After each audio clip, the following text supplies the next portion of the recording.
Hello children, I am Sunil Kumar Pandey, your English teacher from Cambridge International School, Dasua. In this video, I am going to discuss with you the 8th and last chapter of your textbook Flamingo, Going Places by A.R. Barton. Now, this is a story concerned with lives, dreams and fancies of teenagers like yourselves. And so I am sure you are going to love it. But before we proceed, let's familiarize ourselves with the theme of this story in somewhat greater detail. The theme of the story is based on what's known as adolescent fantasizing and hero worship. Now, what is adolescent fantasizing? Adolescent means a teenager and fantasizing means imagining, dreaming. So, adolescent fantasizing thus means the tendency of the teenagers to dream about their future, to imagine how their future lives are going to be. Now, is this right or wrong? Well, all of us have been told to dream. All of us have been told of the importance of dreaming. So how can dreams or dreaming about our future be wrong? Well, it's not. It's not unless dream is in the nature of your aspiration, your ambition. In that case, you are driven to pursue your dream with foresight, planning, intelligence, and with available resources. And then you have a considerable chance of getting success in achieving that dream. But even if you are not able to achieve that dream, you are still in a position to reconcile with your lives and still go on, still live life successfully and quite happily. However, dreaming becomes a problem when it crosses the realms of aspirations and comes into the domain of imagining. In that case, it leads to a psychological disorder in which children or teenagers only dream, only imagine what they are going to be, how they are going to live when they become that something, how they are going to talk to other people, how they are going to behave. All the time, this imagination is going on in their mind, and as a result, they are cut off from the reality. Rather than being driven to pursue their dreams, they are led to avoid people who might try to bring some sense to them.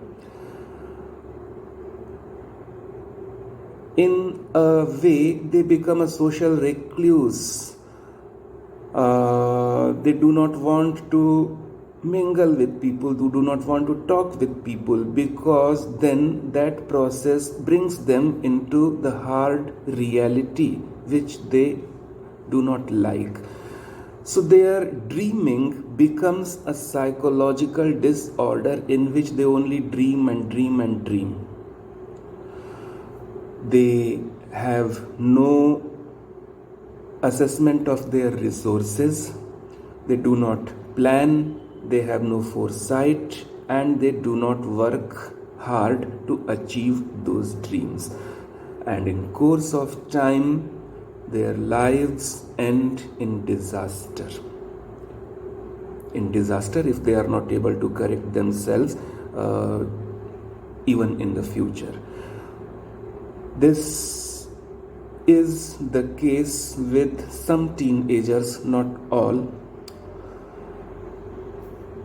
but this is a reality.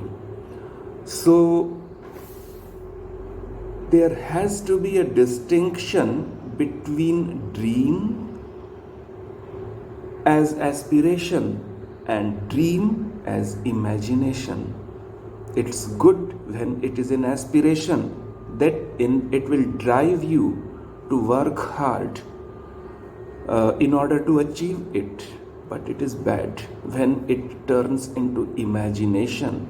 In that case, it will drag you back from the society and drag you away from the path of actually realizing that dream. Adolescent fantasizing is concerned with this sort of dreaming, or rather imagining. And what about hero worship? Well, you all know who a hero is. Obviously not a Bollywood hero or Hollywood hero for that matter. Hero is your ideal, whom you admire, whom you try to emulate. But again, is it right or wrong to have a hero? Well, the case is not much different from dream and imagination.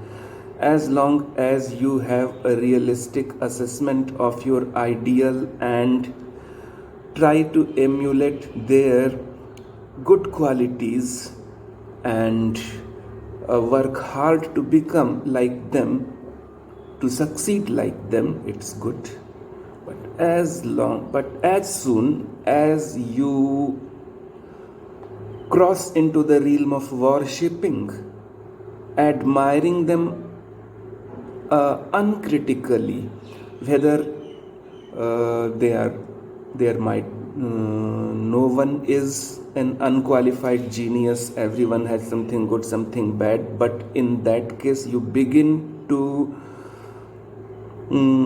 ignore the bad, you have in mind only the good, and then you just worship. You don't try to become like them, you don't try to work hard, you don't see their struggles, you just the term worship itself is quite clear. This is usually reserved for gods, and when you start worshipping a human being, then obviously there is something wrong. Then you have become too much fond of someone. So this is hero worship, becoming too much fond of someone so that you are not able to distinguish between right and wrong. And when these two things are combined, fantasizing, adolescent fantasizing and hero worship, then what kind of dreams and imaginations it may lead to, that's the subject matter of this story which we are going to read. Once again, before we proceed, let me introduce the principal characters of the story. The protagonist of the story is a teenager girl, Sophie. Other characters are a friend of Sophie named Jancy, a brother of Sophie named Jeff, and father of Sophie, whose name is not given.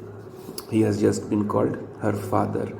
There are two other minor characters who are not very influential in the story. Sophie's mother and Sophie's younger brother, whose name I don't remember. It will occur somewhere later. And There is another character brought in the story almost indirectly. It is famous at that time, football player Danny Casey. So the protagonist of the story is Sophie. Other prominent characters are Sophie's friend Jancy, Sophie's brother Jeff, Sophie's father. Two minor characters are Sophie's mother and Sophie's younger brother, and one indirectly introduced character. Indirectly means mostly people talk about that character. He doesn't come into play in the story. A famous football player, Danny Casey, who belongs to Ireland but plays for some club in the UK. The story is set in the UK, the United Kingdom, England. So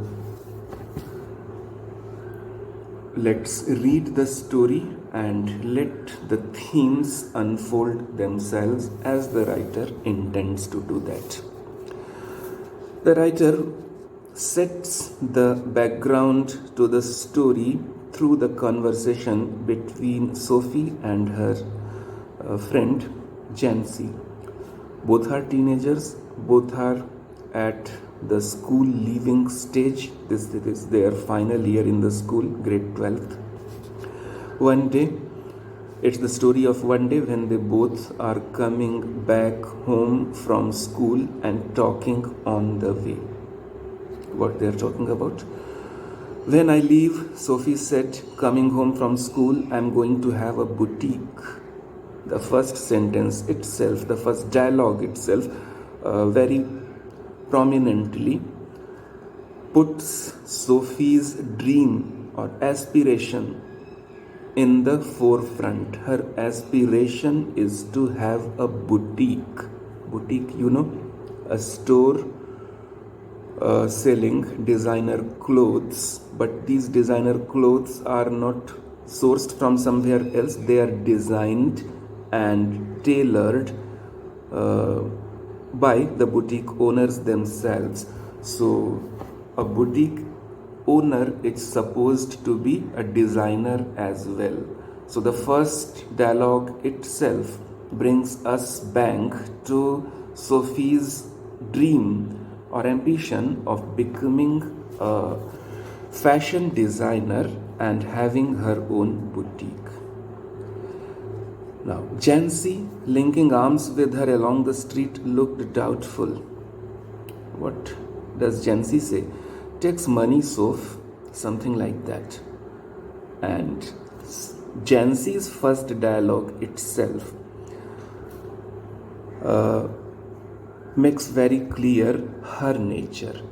She is, while Sophie is a dreamy kind of girl, Jancy is more rooted to the ground, more of a realist. She realizes that that dream is difficult to achieve because that will require a lot of money. To open a boutique will require a lot of money.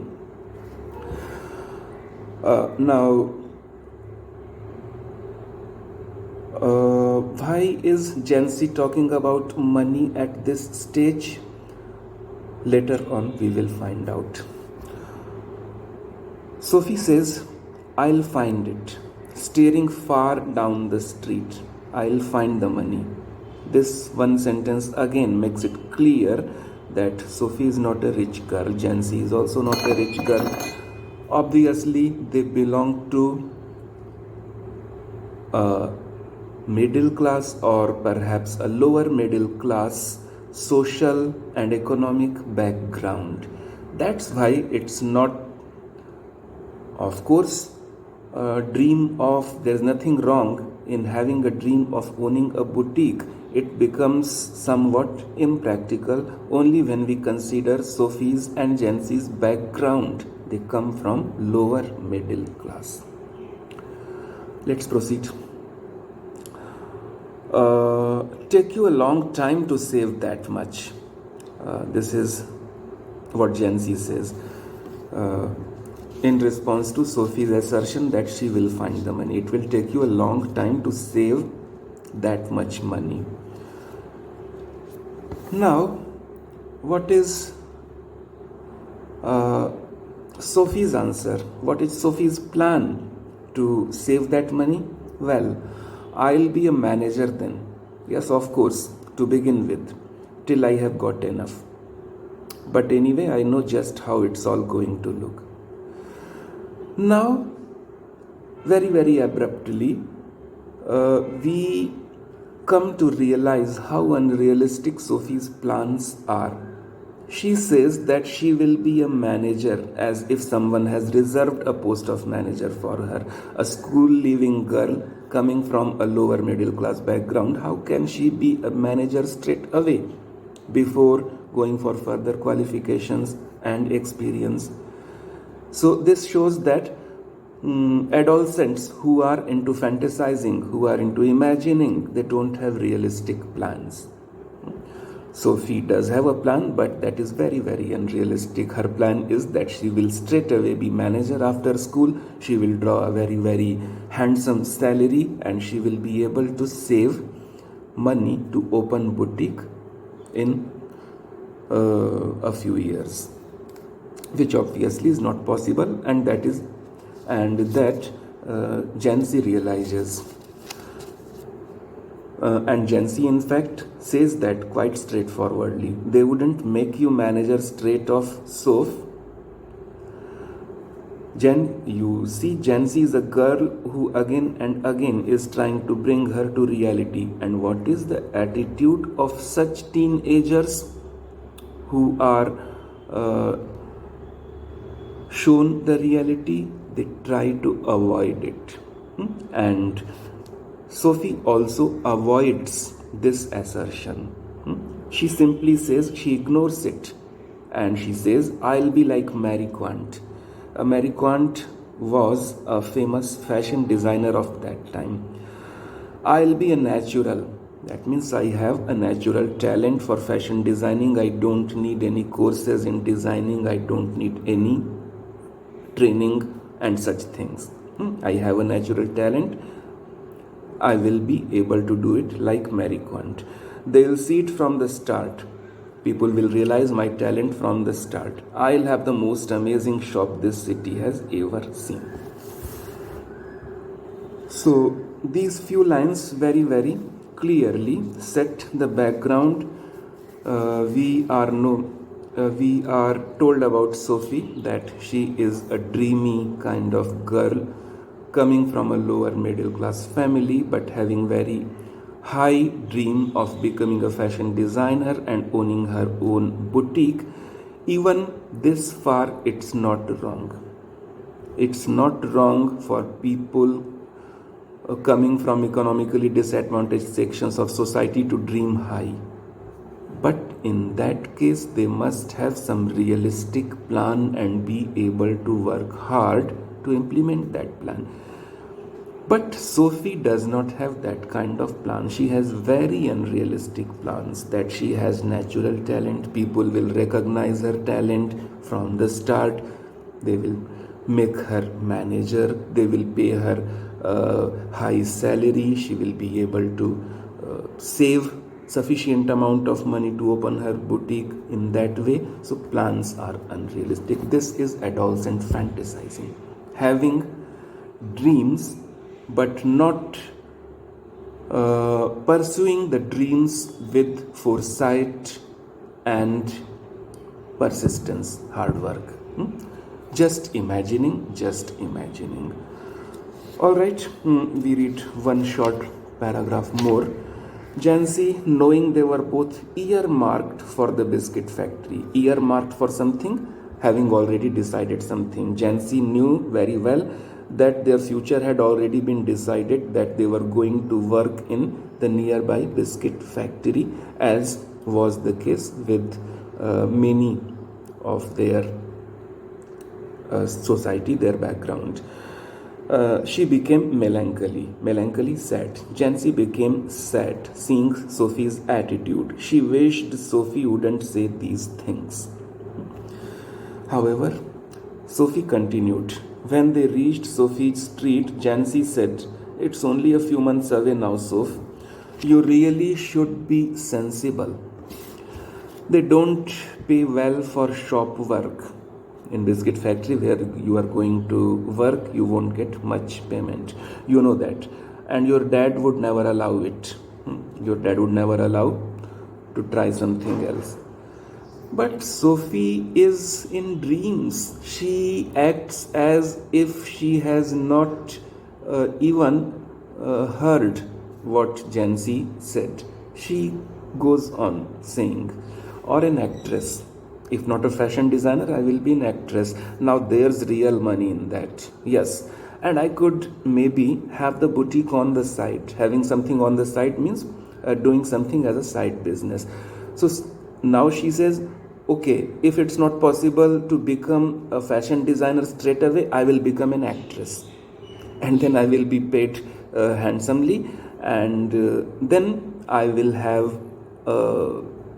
a boutique as a side business." Actresses don't work full time, do they? Anyway, that or a fashion designer. Either an actress or a fashion designer, or probably both. Something a bit sophisticated of a higher level. I want something of a higher level. And she turned in through the open street door, leaving Jancy standing in the rain. And her parting dialogue is, "If I ever come into money, I will buy a boutique." And this parting dialogue meets with a hard-hitting answer coming from inside her home. Answer of her father. Father has heard what she said. "If you ever come into money, you will buy us a blessed, decent house to live in. Thank you very much." This one dialogue establishes the nature of the father as well. Father is a very hard-hitting, practical kind of man. His response is quite straightforward. If you ever come into money, if you are ever able to earn, then first of all, you are going to buy us a nice, decent house. This also establishes that they do not have their own house. They are living in a rented house, rented accommodation. Okay, children, it's enough for today. We stop here and we will continue with the story further in a next video. Thank you very much.